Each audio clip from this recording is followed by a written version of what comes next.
If your freestyle is inconsistent, some days smooth, some days choppy, it's usually not because of your fitness. It's because one or two small pieces of your stroke are out of sync. Today, we're fixing that with 5 of the most effective freestyle drills that I know. Each drill focuses on a specific piece of the freestyle puzzle: your stability, catch, tempo, rotation, and breathing.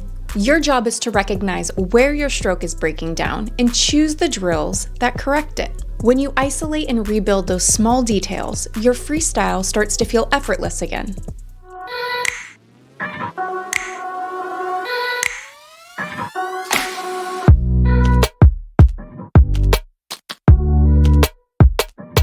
Here's what I want you to do as you watch. Identify where you're out of sync. Maybe your pull slips, your timing feels off, or you just feel like you're constantly gasping for air. Pick the drill that fixes that piece first. The beauty of these drills is that your body gives you feedback. When you do them right, you feel solid and smooth. When you do them wrong, it feels like you're sliding or fighting for traction. Use that feedback. Be intentional. It's your best coach.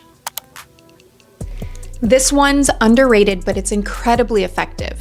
Start with both arms extended in front, palms angled slightly down, and pull both arms through the full stroke together. The goal is to keep your elbows high through the catch, anchor your forearms early, and drive the pull all the way past your hips. You'll feel a ton of activation through your lats, triceps, and deep core, and that's exactly what you want. If you do it wrong, you'll feel it instantly. When you lead your pull with your elbows and pull your arms straight back, you completely slip through the water. There's no power, no connection, and you won't lunge forward at all. Instead, lead the pull with your hands. Keep your hand and forearm anchored, holding pressure against the water from the very start of the catch. That connection is what launches you forward with power every single time. Closed fist freestyle is about tempo and feel. For this drill, throw out the rulebook. Your stroke can be short, choppy, and a little messy. If it is, you're doing it right. You won't go far with each stroke and you won't generate a lot of power per pull, and that's completely okay. That's not the goal here. You're training your nervous system to move faster than it's used to. When you remove the surface area of your palms, your arms face less resistance, and that reduced drag lets your body find new turnover speeds. From a physiological standpoint, this drill sharpens neuromuscular coordination, the communication between your brain and your muscles. You're teaching your motor neurons to fire more rapidly and rhythmically, which carries over to your full stroke swimming. The magic happens when you switch back to regular freestyle. Your hands feel huge and your catch connects instantly, and your body just naturally settles into a new, faster baseline tempo. Don't overthink it, don't chase perfect technique, just let it go and spin your arms.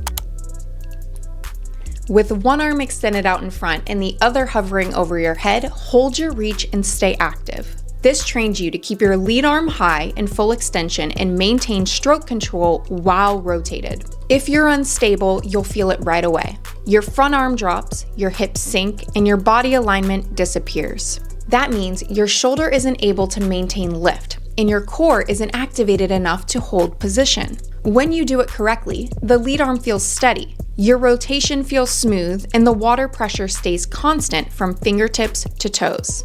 From a biomechanical perspective, this drill recruits your shoulder stabilizers to maintain control through rotation.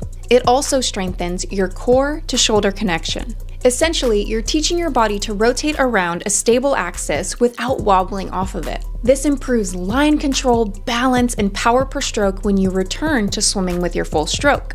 It's one of the most effective ways to improve your stability in the water without ever even thinking about your speed. In these sets, you limit how often you breathe, every 5, 7, 9, 11, or even 13 strokes. You can train this at sprint speed or slow it down to isolate your breath focus. In this version, we are slowing it down to an effort level 2. The goal isn't to suffer, it's to own your breathing and stay calm. If you do it wrong, you'll feel panic set in, tight chest, rushed exhale, stroke falling apart. When you do it right, you'll feel relaxed and in control. Your body learns to manage rising CO2 levels while keeping your stroke smooth and efficient. When you do breath control work, You're basically training your body to handle the feeling of needing air without panicking. As you get used to it, your body learns that it's okay to have a little more carbon dioxide in your system. It doesn't mean you're out of oxygen. This helps you stay calmer and more relaxed when you swim. Think about it this way. If you can stay calm, breathing every 9 strokes, imagine how easy it will feel when you go back to breathing every 2 or 3 strokes in your traditional swimming style. In this drill, forget about the clock. Commit to your breathing pattern and focus entirely on holding your composure from start to finish.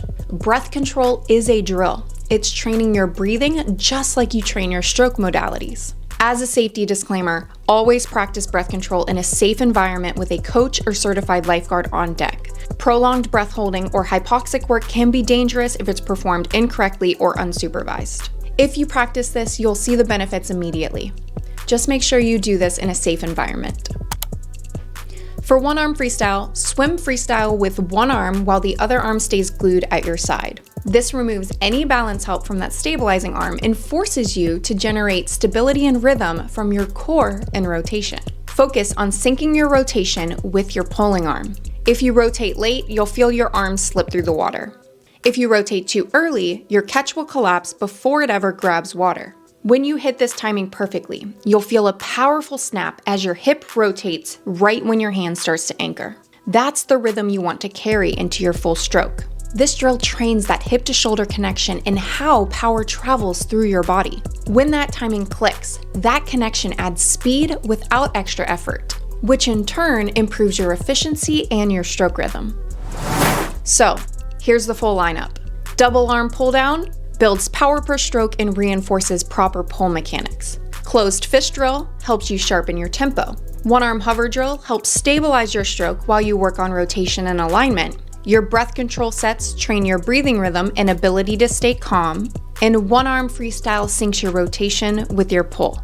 Each one gives you instant feedback. Identify your weaknesses, target them, and watch your speed and endurance skyrocket. That's how you refine your freestyle, from good to great. If you're looking for more structure, I offer a free Learn to Swim resource and 2 6-week swim training programs to take your technique, speed, and endurance even further.